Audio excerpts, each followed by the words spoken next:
Colin ain't helping. So if anything, champion current players. I just bringing it back full circle before I move on. It's just, for me, it just really hurts. It just really hurts that they're setting this precedent of like, it doesn't matter what you've done or what you're doing. You just have to say sorry. And honestly, it's not enough. It isn't. Not enough. And you financially boycott certain people. And if it was enough, they wouldn't have given another $200 million. $250 million over 10 years. Yeah, so that tells me, which isn't right even $1 million there. A team. Like, you could at least do $1 million a team. And like, and over 10 years, which, another totally different issue, but not totally unrelated. It's just all this money that's going towards all these various movements. Like, now it's on you guys to actually make shit happen, because you guys are now going to get all the money that you've been asking for from all these different corporations. And so now, like, we got to make shit happen, not just actionable things, but be accountable to it. Like, you're holding all these corporations accountable. Like, we got to keep our own house clean. Let the record say it. I would rather have that money go to actual, black businesses in every city. And, but even that is, even that's not small that business. No, but you can't assume, just like you can't assume every nonprofit is going to make it happen. You can't assume every black business is good. That's and every black business owner is going to move correctly, because for all we know, yeah, some business owners shakedowns are real. Security fees are real. All I'm saying is, I would rather them say, we're going to look where, there's poverty, there's a lack of jobs. Cool.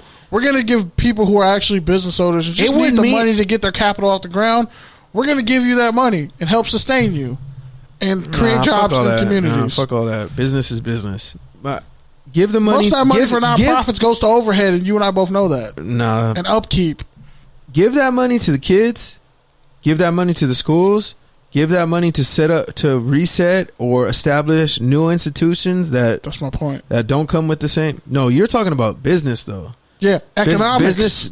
Economics is different than like. Man, if you hook up children with ways to get capital at an early age, it changes their life forever.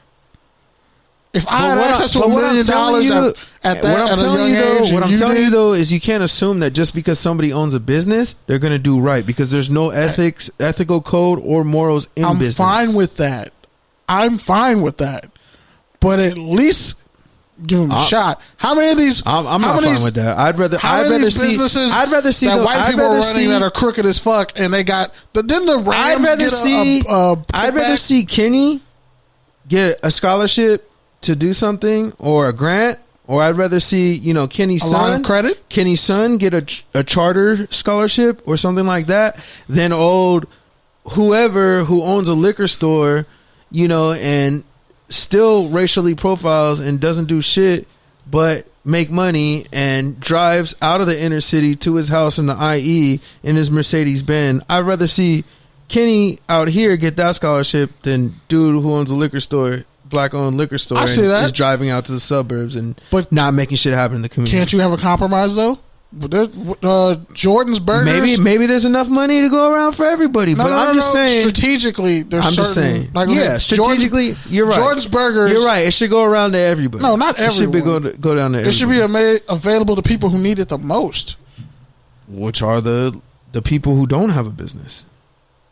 The people who don't own shit versus the people who already own shit and who are already making it happen and are already making it off the backs of the community. Let's people say you who already don't have shit. You give them a trust. You give you give some again, kids, man. This is a totally different topic that is worth an episode itself. But shout out to all I'm saying is, whoever gets this money needs to be accountable for it. Whether you're a nonprofit or a business or a kid getting a scholarship, don't give it to the fucking police. You're getting the opportunity. Do something with it. I don't want to see cops getting any more money. Sorry, don't miss me with that community policing bullshit. Kids don't grow up to want to be criminals. They grow up to want to be something better. They result to being criminals. I'd say Some of them result in being police. What's the difference between a cop and a criminal nowadays? Exactly. That's what I'm saying. Like, when you were a kid, did you want to fucking grow up and terrorize your neighborhood and murder people? No. Some people do grow up that way, though. Yeah, but there are some bad seeds. There are some bad seeds, but there are also some people who were born in a shithole environments who never had a chance to make it. And if you put anybody else in that environment, they wouldn't have a chance to make it either. All right, man. So we're over time, but just real quick, there's a couple things we have to get through. First of all, we ain't getting through this rundown. It's hella shit that happened this week. I'll just cut it to a couple things. First of all, man, Reggie Bush and O.J. Mayo are back at USC. Is that a touchdown? Reggie! So obviously that's a touchdown. Several touchdowns. I'm glad O.J. Mayo got lumped into it too, honestly. Because I honestly forgot about how dirty he was. How dirty they did him. They did him, yeah. Tim Floyd was the head coach. He resigned. Is he sober now? I hope O.J. Mayo's good, man. Yeah, I'm rooting for O.J. Mayo. I felt bad for him. Daniel Hackett, all of them. All I know is O.J. Mayo put USC basketball on the map. People don't want to remember that shit, but they beat that Texas team with Kevin Durant. They beat the dog shit out of that team. Well, he was a number 3 pick for a reason. That's why I'm saying, I just hope he's doing better in life now. He's not only doing better in life, but I'm just happy. Hope USC really brings him back in and cleans him up, gives him a job. I don't know. Put him in the compliance office and let him talk to those young students at USC, because USC's starting to get all this great talent now, but they got to remember, O.J. Mayo put these teams on his back. And that was a lot of pressure for a dude who, had he gone to Kentucky, probably would have matured and been an even better player, because he would have been around better players, and that pressure of being a number one wouldn't have probably, hurt him. But you got to remember, UCLA, USC, those were huge games back in the day with Westbrook and Kevin Love and O.J. Mayo and all those other guys on that roster. Like, those are huge rivalries. And USC, UCLA basketball hasn't been buzzing like that since. To have two guys, DeRozan and Vucevic. DeRozan was not as good as O.J. Mayo in college. Fair. He was a surprise to even go that high when he went that high to the round. Nobody thought he was going to be that great. Everybody was like, no, O.J. Mayo's a franchise changer. I wanted O.J. Mayo in the Lakers. Which he wasn't. Because he went to what? Minnesota? That's what I was going to say. The 30 for 30 on O.J. Mayo is going to be lit. It's going to be lit. Because that's a lot of pressure for someone who was 18 years old. Like, people were expecting him to be it. They expected him to be fucking they called him the next LeBron. Bro, he didn't have the same body type. And he actually shoot. LeBron couldn't shoot. All right, next one I wanted to talk about. Bring Reggie his fucking Heisman back, bitch. Golden plated. And then give Todd McNair a job back. Pete Carroll, his extension comes up at the end of 2021. There's speculation that this run might be it for Seattle, since there's only 3 players who aren't rookies under contract past that 2021 year when Pete Carroll's contract expires. Those 3 players, the kicker, Wagner, Wilson. And I'm not getting rid of Russell Wilson. So, Pete Carroll. And if he plays out those 2 years, he'll be 71 years old, 1 year short of being the oldest NFL head coach. So I'll ask you this. Pete Carroll coaching somewhere else other than Seattle in 3 years. Is that a touchdown or is that a turnover? That'd be a touchdown. I'd actually love to see him coach the Raiders. There, I said it. Hey, hold on. Let me find a drop. A shotgun blast would have been, Our shit is not organized anymore. Make Marshawn Lynch the running back coach. Make Zach Crockett the tight ends coach. Make Jerry Porter the special teams coach. Make Ronald Curry a receiver coach. Whatever, fuck it. I guess it's not meant to be. All right, next up. I'm going to say it's a touchdown too, because I feel like I honestly didn't even know Pete Carroll was that close to being the oldest coach ever. He's been around for a while. I didn't even realize that he's the oldest coach in the NFL right now. Bro, he was old at USC. Yeah, I know, because he had already been an NFL coach. He had already been like an NFL cast-off, and like he's like on his third life already. There needs to be a 30 for 30 on him, because that's a hell of a run. For sure. There's not many people who recover like that. And not just that, though, but there's not that many people who've done it like his way, and it helped a lot of people along the way as well. And also, fucked up your legacy by not giving Deshaun Jackson number 1. That's why he went to Cal. He was going to go to USC, but they didn't want to give him number 1. Next, he was too small. Next up, Doug Williams, first black quarterback to win a Super Bowl, former Washington Deadskin QB, is set to get a movie. Is that a touchdown or a turnover? Are you excited for that movie? Hell of a movie. It's going to be great, especially if they focus on his Grambling days, especially his college days. He talked about how he could have set like a touchdown record, and he chose to call a run play instead of a pass play, and that's why he didn't break Grambling's like single season touchdown record. That's a good bit. I think for me, I think it's a touchdown only because I feel like in the grand scheme of black quarterbacks, Doug Williams really does get lost in the shuffle. Like, and even if he wasn't necessarily the greatest of them, he still has a place in history just based off winning a Super Bowl. And him and a bunch of other guys got screwed over. But I think that Pittsburgh QB. Yeah, his that, and also the fact I think that he played for the Redskins, like that just doesn't know. Nobody wants to talk about the Redskins.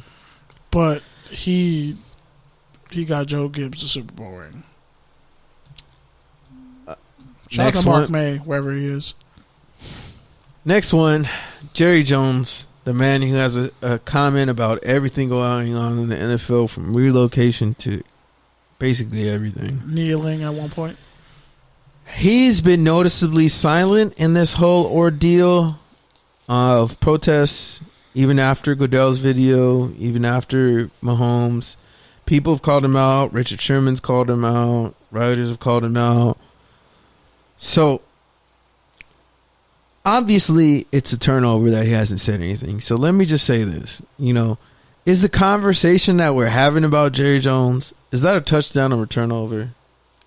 It's kind of a turnover because you know what he is. That's what I'm saying. Like, are we really expecting him to change? Like, are you is his statement really going to change anything of who Jerry Jones is? He's told you what he is already. He just by how he's treated Dez Bryant for basically just having an